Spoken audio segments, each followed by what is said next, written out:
సరే cinema industry కోసం నేను ఏదో చేయాలి, ఎక్కడికో తీసుకెళ్ళాలి అనుకునే ప్రయత్నం చేస్తుంటే, ఇప్పుడు నా పైన వ్యక్తిగత హననం కావచ్చు, లేకపోతే ఈ పర్సనల్ టార్గెట్ కావచ్చు నాకు అవుతుందని అల్లు అర్జున్ బాధపడ్డారు ఒక ప్రెస్ కాన్ఫరెన్స్లో. ఉమ్. నిజంగా అలాంటి పరిస్థితులు ఉంటాయండి? అంటే ఒక వ్యక్తి ముందుకు వెళ్తుంటే, ఒక ఇండస్ట్రీని ముందుకు ఇది అన్ని తీసుకెళ్ళాలి. మిస్అండర్స్టాండింగ్స్ ఇవన్నీ నేను అనేది మీకు మిస్అండర్స్టాండింగ్సే. ఆయన అనుకోవటం కరెక్ట్ కాదు, ఆయన అనుకోవటం ఏది కరెక్ట్ కాదు. ఇప్పుడు వ్యక్తిగతంగా ఆయన, నేను నిన్న చెప్పాను, నా వీడియోలో కూడా చెప్పాను, ఆయన చెప్పింది నేను ఇందాక చెప్పినట్టు ఇవాళ రామారావు గారి సినిమాలు చెప్తే 100 సినిమాలు చెప్పొచ్చు. 100 100 300 300 చేశారు, 200 చేసినట్టున్నారు ఆయన.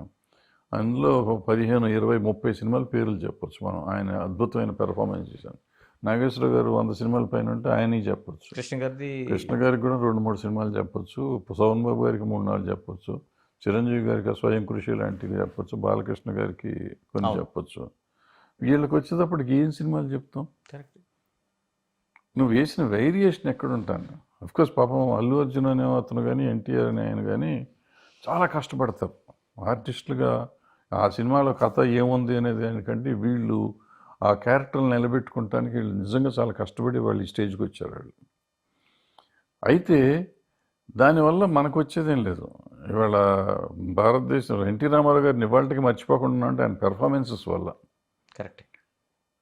ఆయన పోయి ఆల్రెడీ 30 ఏళ్ళు అయిపోలా, అయిపోయింది. 30 ఏళ్ళకి కూడా ఇంకా ఆయన గురించే మాట్లాడుతున్నాం, ఆయన పెర్ఫార్మెన్స్ గురించి మాట్లాడుతున్నాం. అంటే ఆ సినిమాలు లెవెల్కి ఎక్కడికి వెళ్తున్నాం? ఆ సినిమాల్లో ఉన్న ఇది మంచి కానీ చెడు కానీ ఏదైనా ఎక్కడ ఉంది? కారణం ఆ ధైర్యం ఎక్కడుంది? కారణం ఎక్కడ సార్? నటుల్లో ఉందా, దర్శకుల్లో ఉందా, లేదా నిర్మాతల్లో ఉందా? అన్నిటి నటుల్లోనే ఉంది. నిజంగా చెప్పాలంటే నటుల్లోనే ఉంది. వాళ్ళు అంటే ధైర్యం చాలసం. రామారావు అంటే మనదే ఉంది, ప్రొడ్యూసర్ గారు వచ్చారు, వారి కథ ఉంటే చేసేద్దాం మనం. నేను కథ వినేసి ఓకే చేసుకోండి అనేవారు. మీకు నమ్మకుంటే చేయండి అనేవాడు ఆయన. వింటాం వినేవారు కానీ మీకు నమ్మకుంటే చేయండి అనేవారు. ఓకే, అంత ఓపెన్గా అట్లా చేసేసారు సినిమాలు.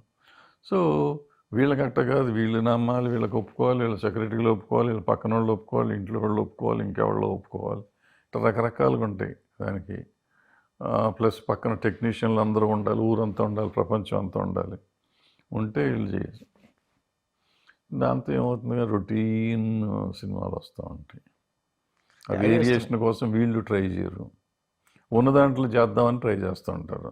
ఏముంటుంది, ఈ జుట్టు తీసి ఇట్టేస్తారు, లేకపోతే ఇటు పక్కేస్తారు. మారిపోయింది, అంతా మార్చేసాం. లేదా గెడ్డం వేస్తారు, గెడ్డం వేసి గెడ్డంలో పెట్టి గెటప్ వచ్చి కొత్త గెటప్.